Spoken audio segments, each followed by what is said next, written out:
guys, welcome back to the channel. We were kindly sent this book called I Don't Want to Eat Animals Anymore by Ruth Greenwood. Thank you, Ruth. So I'm just going to read the back now. Billy's just a normal girl who makes a shocking discovery. What is she going to do about it? Her whole life turned upside down with just one bite and a sudden realization. So Ruth is a teacher, she's vegan, and she's written this book, so she's an author. And yeah, it's just you could really relate to it, couldn't you? So it's about a 10-year-old girl, and you're 10, aren't you? So do you think children your age would enjoy reading it? Yeah, so I'd say it's probably 7 upwards. But it was funny, it was quite emotional as well, wasn't it? Definitely some funny bits in there. So Florence is gonna read a bit to you, and we was also thinking in another video to read the whole book to you. We might have to do it in a couple of videos, but if you're interested, then leave a comment below. Okay. Thursdays were always the same: sausage, mash and beans, with Lola sitting at my feet, desperate for something to fall her way. I quite liked this combo, and today was no different. In just one moment, though, something changed. It was in an instant. The moment was so quick, yet it turned my life upside down. This was to be a day I would never ever forget, and life-changing day, a day to tell my grandkids about and to go down in history. I'm not kidding. If you don't believe me, then read on. I remember it as clearly as anything. Lola was sitting at my feet, quivering at the thought she might get a share of my human food. She anticipated every bite, watching each move I made and every piece I put in my mouth. Every now and then she would lift her front paw up or edge a tiny bit closer. She was so cute, but she had a full bowl of food in the kitchen, and I knew I would get told off if I fed her from my plate. The TV was on and I had my dinner on my lap when crunch! Ew! I screamed. What was that? I shouted after spitting a hard lump onto my plate. Mum!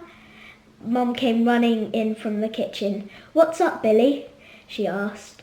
I explained how I had chewed on something hard and nasty from in my sausage and didn't know what it was. The funny thing was, and this is what I remember most, she didn't look surprised, and she had a strange sadness in her eyes that I couldn't quite put my finger on. After what felt like forever, Mum said, "Don't worry, it's quite normal to get a bit of gristle in your food." Gristle? What the heck is gristle? I thought to myself, although I knew I had heard the word somewhere before. That was when it dawned on me that I had gristle in my body, and I looked at Mum in disbelief. Mum, why on earth would there be gristle in my food? She really did try to reassure me. She said that sometimes at the meat factory a bit of gristle or sometimes even small bone parts might get past undetected. That was when I nearly fell to the floor in disbelief. I was 10 years old. I was in year 6 at school. I knew a lot of stuff, but I hadn't thought about this before. I mean, really? Bones in my food? That was when I blurted out, "Mum, are you telling me that sausages are made from dead animals?" Mum tried to shrug off the question as a silly one, telling me of course I knew. I have known that since I was little, and we had even been on farm visits. I suppose deep down I had always known, but I hadn't really given it much thought because it's not something we talk about. Besides, I kind of think I kind of had this weird idea that worked for me, where chickens work hard at the farm to make chicken, and the same with cows who make burgers and pigs who make sausages. Then came the moment of truth and realization. I was an animal eater. Not only that, but so were all my family and all my friends. In fact, everyone I knew is an animal guzzler, and I felt sick right to the pit of my stomach, all down my legs and right the way to the end of my toenails. I declared, I don't want to eat animals anymore. Mum just sighed and got Dad, who thought it was hilarious. He said that I had to eat meat, otherwise I would get sick because our bodies need protein. He told me that I don't want to be like one of those vegan weirdos. After that, he added that I have to eat the food they make for me and I should quit moaning. I was absolutely devastated. I felt starving, but there was no way I would eat those sausages now, and I had no idea what I was going to do. Mum and Dad obviously didn't care, and I had no idea how to deal with this. I mean, maybe Dad was right. Maybe I do need to eat meat to stay healthy.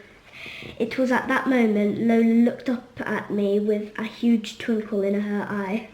She was a living, breathing, feeling, loving creature, just like the pig that had been chopped up to make my sausage.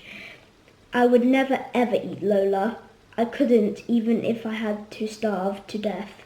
I vowed that from that day forward I would never eat another animal ever again. I gave Lola a big hug, ate the mash and beans, and left the sausage. As you could imagine, that night I didn't sleep too well. Each time I closed my eyes, I thought about how I had been eating dead animals my whole life and was clueless. My stomach grumbled as if in protest, and I tossed and turned all night. When my alarm rang, I was actually glad for a chance that it was time to get up because I was so hungry. The milk was warm from the microwave and I poured it all over my Weetabix.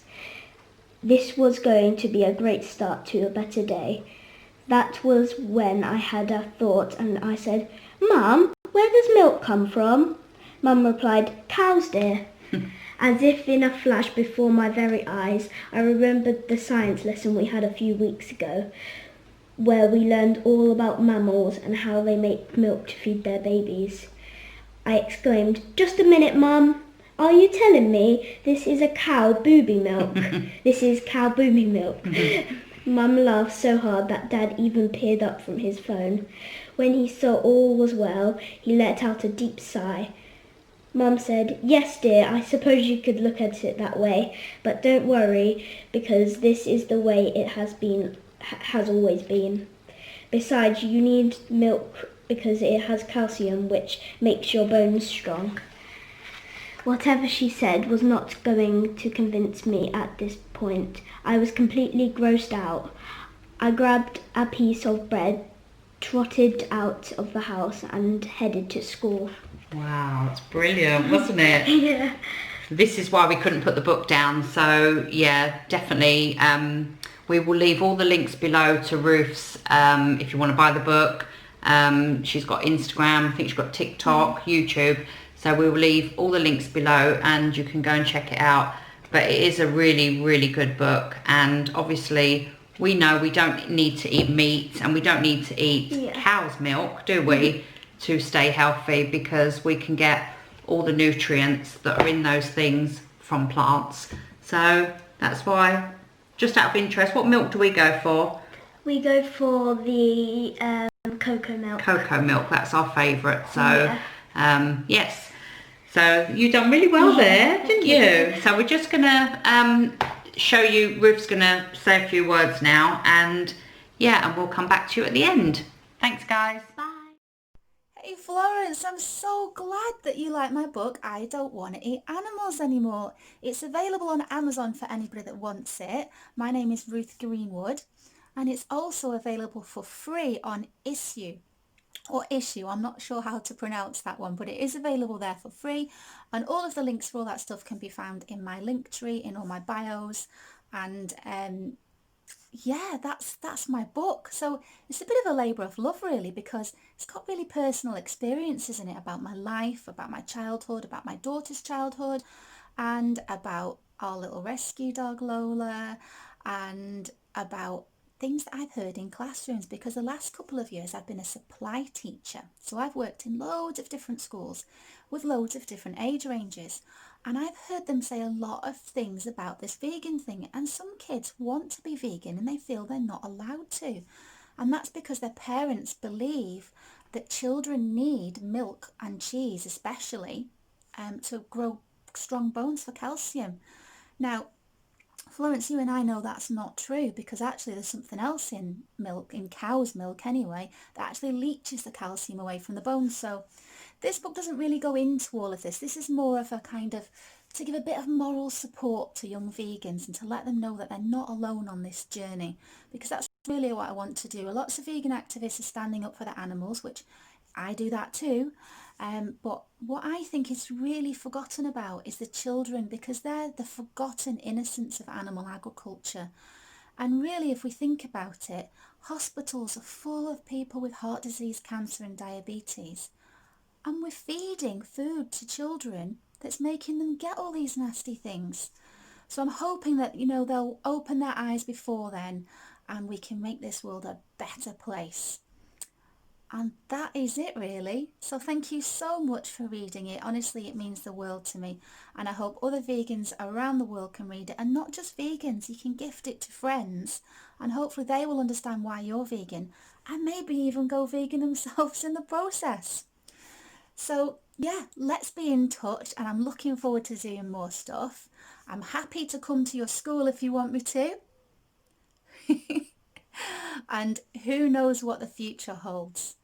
Take care now. Thanks again. Stay awesome. Oh, how lovely is Ruth? She's such a Yeah. lovely lady. So as I said before, I'll leave all the links below. Give this video a big thumbs up, and if you would like to hear us reading the book from start to finish, obviously in a couple of videos, yeah, let us know and we shall do that for you. So take care guys. Thanks for watching. Thanks, Ruth. Bye. Bye.